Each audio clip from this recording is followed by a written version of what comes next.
Yes, everyone, welcome back to the channel. How's your Thursday going? Have you had a good and productive day? There's been a good article here by Jamie Jackson. I think it's worth you checking it out. I will give you the summary of it, but I think it's worth going reading on your own anyway, maybe taking your own things from it. Now, what he says is, Ten Hag's game model has to start impressing the Ineos football department, or he's in danger of being removed, with the style of play this season being viewed as underwhelming. Obviously, we enter the international break with 2 losses and just 1 win to the start of the Premier League, and not enough goals, actually, as well. He goes on to say that there's recognition inside the club that Ten Hag has been undermined by injuries and needs time to integrate the new signings, but there's also a serious concern about how he sets up the side. His game model is being scrutinised by that football department, which obviously is overseen by Jim Ratcliffe, and all the way through down to Dan Ashworth, Jason Wilcox, etc. And a major part of Wilcox's role is to monitor how the first team are playing, both performance, but also, I imagine, in terms of the game model, quite often referred to as style, but game model is a far better word for that. Goes on to say that United's 3-0 loss to Liverpool came in a display where they were vulnerable in midfield and defence, same as against Brighton, and the victory over Fulham failed to convince. Even though we required that late winning goal from Joshua Zirkzee, there wasn't enough control. Ten Hag has been backed by Ashworth and Barada. Recent days coming out, and support remains for the immediate future, which I think is the most important thing to take out of this. But he has to show that we can dominate games and opponents. And I think game model is a very interesting thing. Obviously, I'm going through my own sort of different iterations of putting together a game model, and there's so much you have to think about. There's not just what you're going to do with the ball. What is your identity going to be with the when you're in possession, but in the different phases of possession. Now, I break it down into 3 phases of possession: playing out, playing through the thirds, and then creating a chance. I bet there's probably, like at the top level, 15 different iterations and circumstances that you find yourself in, because they're able to go into just a lot more detail. I do things with a broad brush because I coach an amateur football team, whereas I imagine the level of detail supplied by the analysts and all that sort of stuff, they get into real heavy detail that might even be like a hard read for people like me and you. The amount of things that you have to consider when it comes to game model are big, and then you have to then start overlaying that against all of the different things that Premier League teams are trying to do, but not just what they are trying to do, what they might switch it to if you block up their plan A. Now, in recent times, we've seen managers coming out and talking about, we fixed this, and then they did that, and then we did this, and we did the other thing. So you can't even just sort of like come up with a plan A. There has to be a plan C and a D and an E and an F. And you don't know where those vulnerabilities are going to arrive from. You don't know what other people are seeing and identifying. And there's a few phrases in football that I don't like. One is always, is the dog kicking about in the background, is it? He's a pain in the ass. One is, you never change a winning team. Well, how much don't you change a winning team? Because you're not playing the same team in the same circumstances. So the never change a winning team thing, I think, is mental. You always have to look at this sort of stuff. I'm seeing a lot of comments in here about Onana. I mean, the video's not about Onana. I'm happy to talk about Onana, but like, where is this hate for Onana coming from? Last year, he had the best save percentage, factually, in the Premier League. I would absolutely agree with you that he's been at fault for the Champions League performances last season. And he started off with some underwhelming performances that had some heavy mistakes in them. But factually, he was the best goalkeeper in terms of save percentage in the Premier League last season. Now, I would also say, I think you would expect him to save more than no shots against Liverpool on Sunday. But I also don't believe he was at fault for any of the goals. Random off topic, GB says, do I take creatine? Not as regularly as I should do, no. I literally just ordered some off Amazon today, though, to get them back into the mix. I'm trying to refine what I'm doing in terms of supplements a little bit at the moment. Sorry for anyone who's not asked about that. It's pretty boring. I'm on top says, the system doesn't work with Onana in the attack, though. On the attack. Onana's a goalkeeper, brother. So I don't follow you. Numero Uno says, Steve, who would I want to get as our deep line playmaker to take the ball off the centre-backs or Onana? I'd go with Wharton or Locatelli or Stack as a third choice. I need to see what Agati looks like because of the investment that we've had into him. I don't necessarily think... I don't necessarily think that we're going to invest into a heavy deep line playmaker. I think it remains to be seen how we're going to parcel this up. Now we've got a number 6 that's a bit more of a destroyer in Ugarte. Super chat from Upper Deck says Tuchel can thrive with a back 3 of... He's got the flags. I assume that means Euro, Martinez and De Ligt. People here 3-4-3 and 3-5-2 and complain, yet are happy to watch us fail to play on our 18-yard box. De Boer won the league with Ajax and he showed how poorly he was outside the Ajax bubble. There's a lot of assumptions in that, mate. There is a hell of a lot of assumptions in that. Playing a back 3 isn't just as simple as deciding to play in a back 3. And a lot of things that are working in football, because oftentimes a back 3 isn't a back 3, it's a back 5. You know, and you have to have the right sort of personnel to be able to play with a back 5. And then you have to have the right sort of numbers that you're looking to overload and the right personalities in midfield to be able to do that.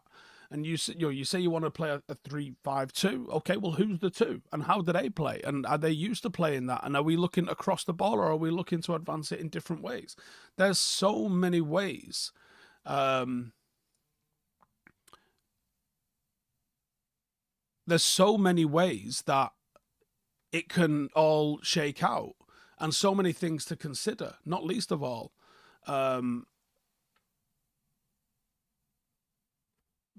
The injury proneness of our 3 centre-halves.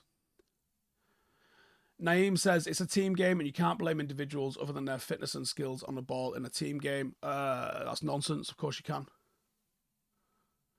Christopher says, I back Ten Hag, but Terzic as a free agent looks good.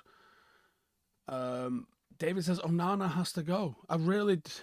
Who's decided that Onana's now the worst thing ever? Joshua with a super chat says, I back Ten Hag, but I think it's fair to have concerns about the game model. Yeah, I actually agree. That's the case. Numero Uno says, in my opinion, Cass has been misprofiled. He's a destroyer, but has been filling in as a deep line playmaker. There's a reason why him and Eriksson were decently balanced. Ugarte won't change much. I think he could still work that.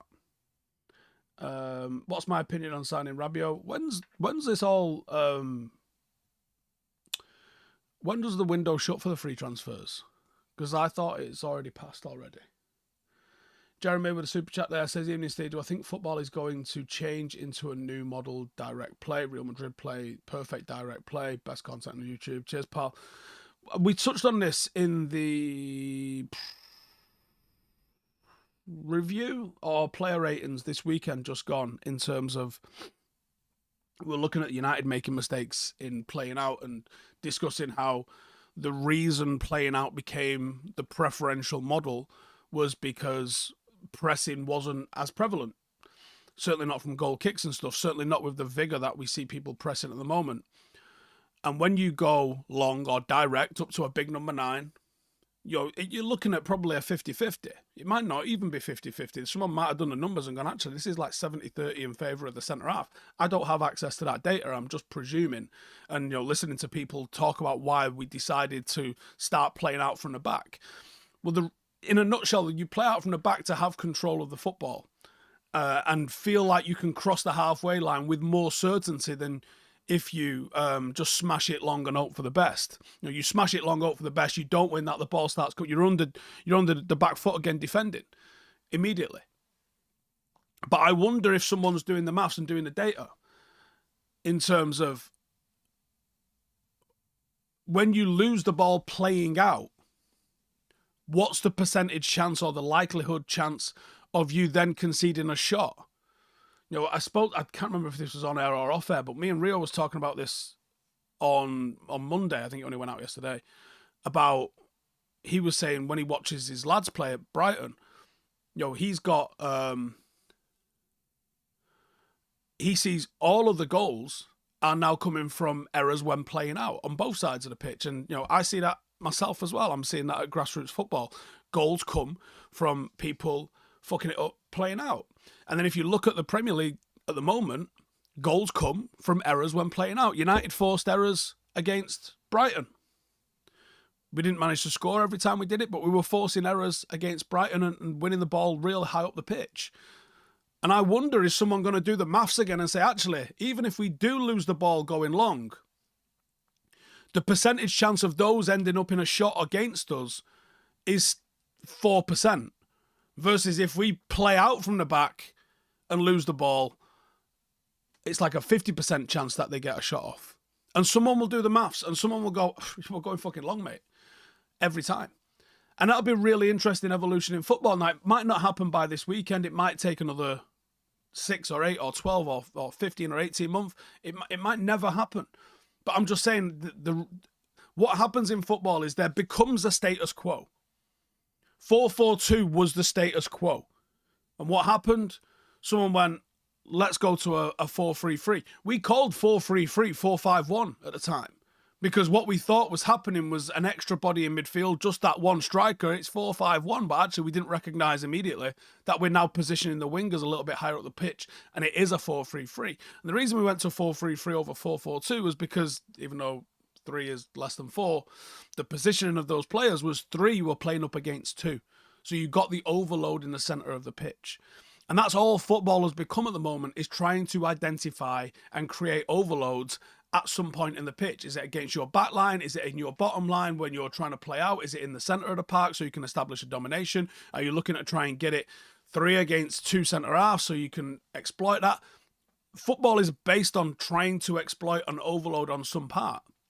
And the innovations that we see in football are to mitigate losing chances or creating chances. So when Premier League football at the moment, when teams are pressing with 4 and foregoing that sort of midfield battle and not allowing the ball to get to midfield by pressing up so high, looking to try and create a chance from that press, I do believe the innovation will come by people just bypassing that altogether and going long. I absolutely believe that'll be the case. Burnside is back, says Ten Hag's United goal difference is hard to overlook. Underrated statistic, over 24 months, does it really paint a picture? +5 or 6 going compared to Ollie. Yeah, but you can't compare that. You have to look at the circumstances behind why we had such poor goal difference last season. It's not happened in a vacuum, and it happened for a reason. The one of PP says, you put your United manager cap on, given what's going on in 3 games. What would I do to get on track in terms of players' formation and play the right way? We seriously need a meeting with everyone. Well, what I sort of touched on in the Bruno video the other day, I move us to a more sort of 6 and a pair of 8s rather than a pair of 6s and a 10 in midfield. Now, that's not going to be the only thing that happens, but I think that could be a big thing that happens. Alberto says, in any league championship or Champions League, they always have a world-class CDM. And I just list a load. Yep, you're not wrong. Do I think Ten Hag's strategy needs press-resistant players in the middle? Absolutely, yeah. He wants to get people on the ball.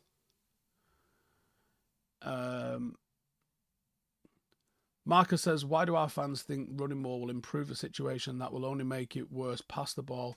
We cannot pass. Well, if we can't pass, then why are we passing it? Stephen says, a club like Man United with no style of play is crazy. We don't have no style of play, though, do we? Of course we have a style of play. Baz says, do I think Ugarte will struggle in a single pivot? No.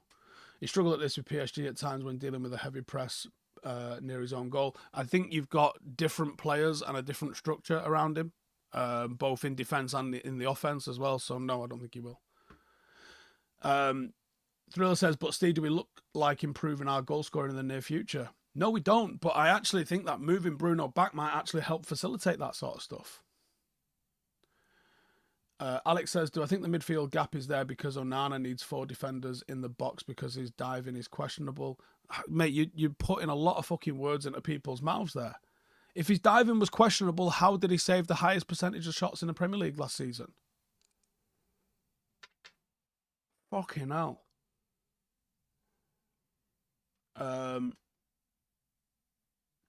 Theo says, I think 5th or 6th and bring in some of the under-18s into the first team. It's not a tried and tested thing to do at every opportunity. They have to be pretty fucking special under-18s to come in and improve the first team. Sticky says, I actually don't think Onana is as bad as fans make out, but I do agree we should have kept De Gea. He was treated terrible for being a great servant. The problem is he was on unfathomably high wages because of Woodward. Like, it made no financial sense to keep him. He was the highest paid goalkeeper in the world, and there was no value for money in that at all. So, no, I can't agree that keeping De Gea was a good idea. TN says, who would be the midfielder in the first phase of build-up if we are starting Kobe, Ugarte, and Bruno? It might be a guy. It might be Kobe. Like, I don't know. It could be Bruno. And I think if you had one of all 3 of those coming short for it, you got more options for it. It might be one of the fullbacks. It might be Mazraoui that you're looking for, depending on the shape that you use when building up. CTB says, Sky bashed Onana's position in the Liverpool game, just in case you were wondering where the hate is coming from. Right. Makes sense. Richard says, we don't score enough goals, always in the minus in the goal difference. If I was Ten Hag, I would go for a hard-to-beat side and grind out results. I think you start with that, yeah, for sure. I think you start with being hard to beat, for sure. Because what you can't do is you can't be open.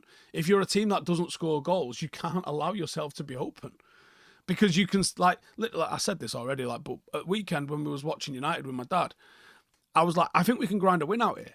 I thought United could go and win that game. But when Liverpool scored their disallowed goal, I went, it relies on a clean sheet because I don't know how we scored. I can see us scoring 1. I can't see us scoring 2. And I think that's the issue at the moment, is that we don't look like we could score multiple goals.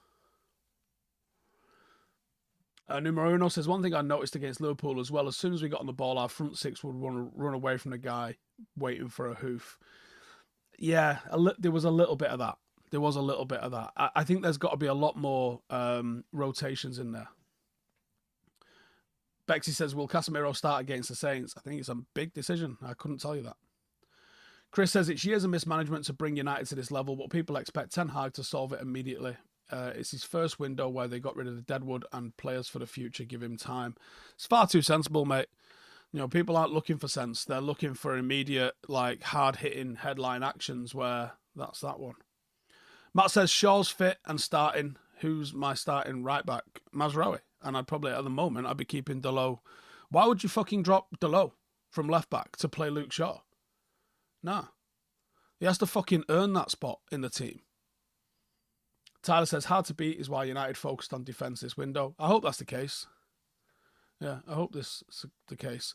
Sung Lee says, why support this manager whose team can only score 1 goal? What the fuck sort of comment is that, mate? Honestly, what is that not a filter for absolute fucking balance in this chat? Like, who does better? And why support him? Because he's our manager. There's one reason. How about that, right? And the fact that he's just been given an extension, he's going nowhere. I saw a comment just before we went live which said, am I looking forward to having to do 3 videos a week about fucking Ten Hag getting sacked between now and Christmas? No. Really, no.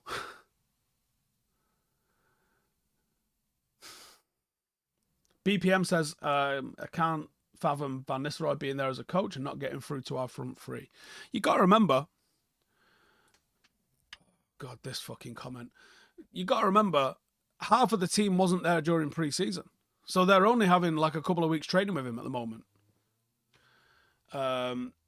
Sung Lee says, Slot got the team playing well already.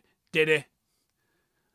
Or did he take over just a fucking team that was in a far better place? I mean, if you go through the reports, Alisson's supposedly the best fucking Premier League goalkeeper ever. Van Dijk might be the best Premier League defender ever or best defender ever, like depending where you fucking read. Mo Salah's the best fucking forward that the Premier League's ever seen. You know what I mean? Like, go through that fucking team. And who's saying anything like that about Manchester United?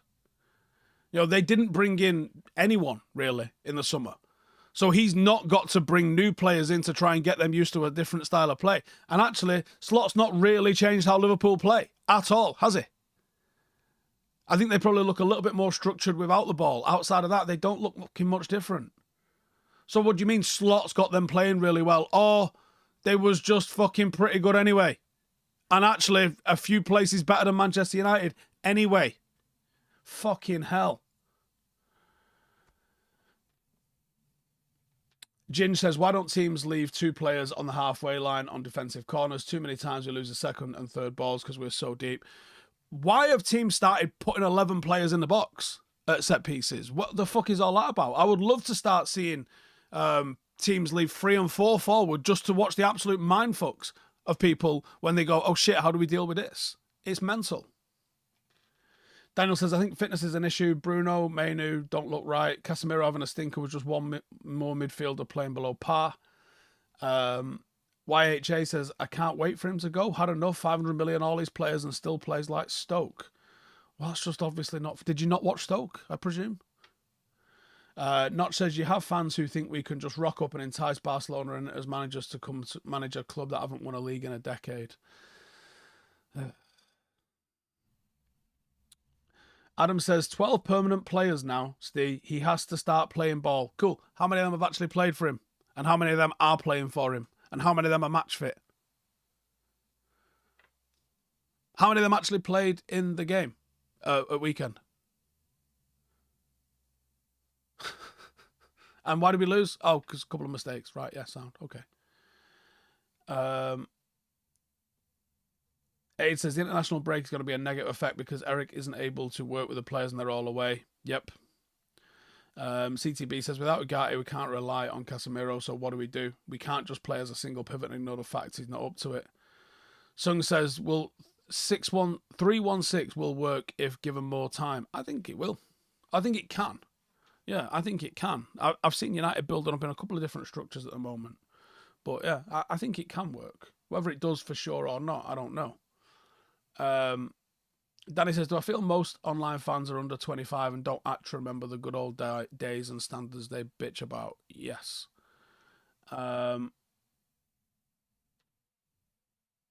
JB8 says, wait, versus Liverpool, we had 3 inherited players in that 11.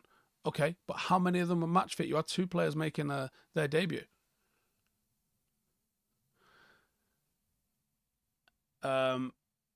Tyler says, Steve, someone on Reddit told me that if Ten Hag gets sacked, United will win forever, and I believe it.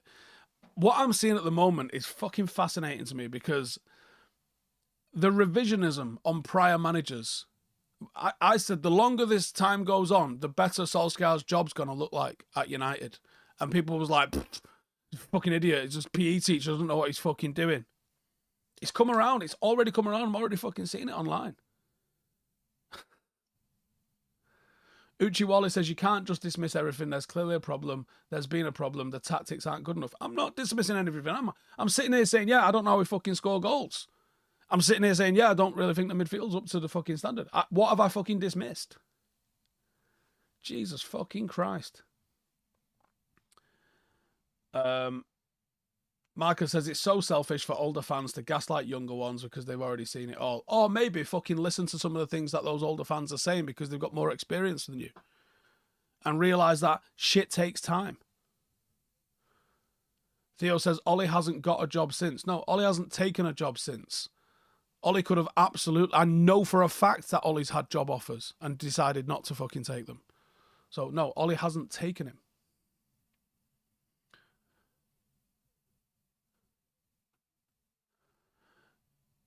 Buckshot says, lol, you backed him. Don't backtrack. I'm not backtracking. Do people understand that I can be supportive of a manager and acknowledge that there's issues with how we play without every single sentence requiring me to say he needs to be sacked or he needs to stick around. Listen, if you don't understand that nuance, please leave and go and watch other people's content, because I'd rather not have to explain to fuckwits how it goes on, if that's all right with you lot. Yeah? So please close the door on your way out and leave the ones who've got a fucking functioning brain to stick around, and I'll have a conversation with those people. Thank you very much. Keith says, I miss Ollie so much. Wish he had this new setup while he was here. I think we'd be back competing. Could be. Jigger says, the lack of understanding of the reality of playing football in these comments suggest a lot of fan base their opinions on watching heavily edited highlights.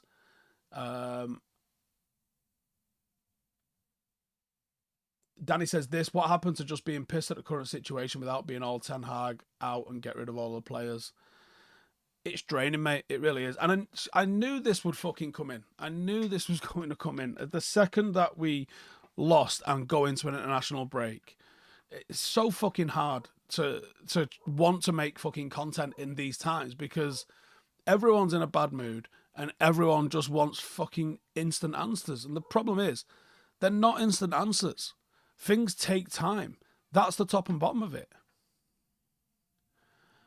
Trolley Tramp says, look how rattled he is. He's going to be in bits by Christmas.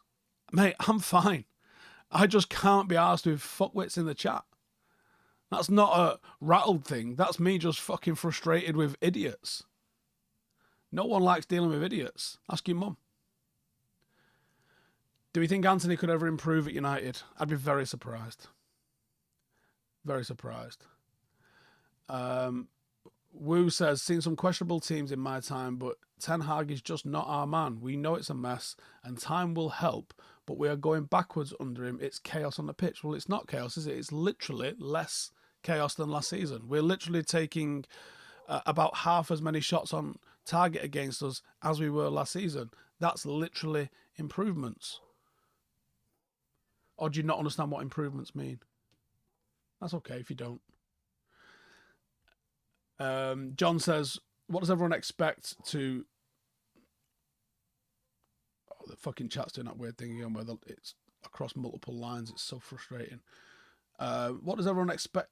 Who does everyone expect to come in and replace the manager? I don't see anyone out there that's better and available. Well, that's the problem, is people just go, fuck him off. And you go, okay, through, and you go, yeah, I don't know. James says, saw someone say Eriksen, Casemiro and Bruno was never a good midfield. Right, yeah. I mean, you can't help people, can you? You can't help. Bookshot says, improvements, what do you want? Literal metrical improvements. Like, literal data has improved from last season. Just because you don't understand it doesn't mean it's not there. James says, yeah, but you can improve on 20 shots per game. 15 per game is an improvement, but it's still not good enough, is it? Right. Did I say it was good enough, or did I say it was an improvement? The door's over there, mate. Don't let it you're an ass on the way out. Gavin says he's one of the worst managers in the Premier League. Well, he did all right then, didn't he? For winning a couple of trophies, being the worst manager in the Premier League. Well fucking played, son. How do I think Ineos will analyse the situation? Well, we can only look at what they've done previously. And what they've done previously is take a long time and seemingly go through a lot of processes and research to find the answers to stuff. And I think they are quite measured and quite calculated in the decisions that they take. So I would think that's what they do. Medi says, do I see any value in deploying Delo in midfield when Shaw returns? No, he's a fullback.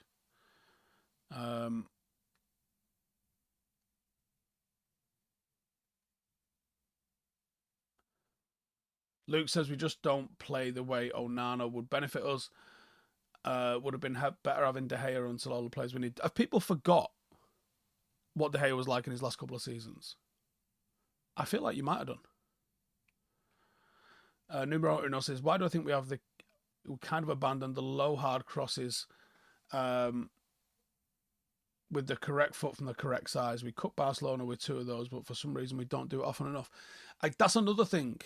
When we move to the forward 3 instead of the forward 4, or wingers and 2 strikers, it happened around about the same time. Wingers became inverted. I don't know if he was the first, but the first one I remember was Steed Malbranck. As being like a proper sort of, I think he was he a right-footed left winger or a left-footed right winger? I can't remember what it was, but it was one of the first. It was rare, wasn't it? That it was at the time. I think he was in a league of his own with that, being that sort of characteristic. And when you have wingers that are coming in doing that, it changes the angles of the way some forwards are going to receive the ball, and then it might push out the creation to the number 8s or the fullbacks looking to put crosses into the box like that. But not that long ago, Antonio Valencia was absolutely fucking smashing it with that, drop to come back in on your left, which he never used. How he got away with doing this, I don't know, because everybody knew, listen, he's not going to touch that ball with his left foot. But he would step onto his left and everyone would go, up, and then he'd knock it out of his feet with his right and get a cross in. And he got a fucking sensational number of assists first season by doing that, didn't he? And I wonder, is there a time and a place for that to happen again? A front post attacker gets in there, early cross. I mean, football will evolve. It will come back. We'll probably go back to wide midfielders at some point as well, because it's more beneficial for us for some reason. Notch says we'll bring back Schneiderlin in a minute. CTB says there's a reason managers who come to Brighton look good. The ones who come to United look bad. It's to do with ownership and how well the overall club is ran. Correct. Paul says I'm not a fan of inverted wingers. I prefer a mix of play. Yeah, I think there's a use for it, but I also think there's a use for left-footed left wingers and right-footed right wingers at the same time as well. CTB Alfie says, hey bro, we're doing okay. Feel sorry if you're reading all these dumb nonsense with not having IQ in their life or football. All these hate because they feel that we going somewhere. Yeah, there's probably a bit of that. Would I put any money on Rashford getting more than 10 goals this season? I fear another stinker coming from him. Not the way he started. No, not the way he started. I don't really have a lot of confidence in him the way he started. Rico Man says, Klopp and Ten Hag have a similar philosophy, which is high pressing, high intensity, and it worked well for Klopp because he had destroyers in midfield, the likes of Henderson and Moore. Yeah, a little bit. Not just Henderson, but actually the entire midfield was very functional, and he didn't have a number 10 that was out there so high up the pitch. Didn't require it. If anything, he had an inverted 9 that was coming in deeper and sort of adding a 4th into midfield, and then 2 genuinely shit hot players in Mane and Salah that were able to get some goals. Did I get an Oasis ticket? Yes, we're going Dublin. Director of Football says, presently I would go for a midfielder, Mainu, Ugarte, Casemiro with Eriksen and Bruno as backup. There's a huge decision to drop your captain. Huge decision to drop your captain. It's so huge, I wouldn't have thought it's going to happen. Howie says, do I agree Ollie would have finished higher than 8th the season he got sacked? I have no idea knowing. I mean, here's the problem, right? He was tracking to finish fucking low, wasn't he? So there's no way of knowing where it would have ended up, unfortunately. Black Hole says, with inverted wingers, it's important to have overlapping fullbacks, and I don't think our fullbacks are overlapping enough at the moment. Yeah. Or if you're not got you don't necessarily have to have overlapping fullbacks, but you have to have extra men getting into that final third. It can come from your midfield. You can look at underlaps as well, but there has to be more people in there to carry people away. If you've just got an inverted winger going up against a fullback, 1v1, no runners either side of him, what happens is that fullback goes to stop him, and then he's got a centre half just inside him to deal with that. Now, if you get an inside run, that centre half can get occupied, or you can take him out of the way. And if you have an outside run, then they might switch. The centre half might come and mark the man on the ball while the fullback tracks the run. That's where those runners are massively key to what happens. Forward runs off the ball are so fucking important to dragging people out of shape. But anyway, I'm going to wrap it up there. Cheers for tuning in. unless you was a fuckwit, and then please never come back. See you in the next one. Laters. I said laters. That means bye-bye. It's in a bit. Hey, thank you for watching the video. If you are new around these parts, then don't forget to subscribe. My channel is proudly supported by my community on Patreon. If you'd like to get a little bit of extra content, a Discord group, meetups, five-a-side games, weekly podcasts, behind the scenes, and even an occasional bit of transfer news as and when I get it, then for the price of a pint, you can show your appreciation for the content that we make and get some goodies for doing so as well. Check the link in the description or click the button right here. You'll also find all of my socials here too if you want to follow me on any of those platforms. Nice one.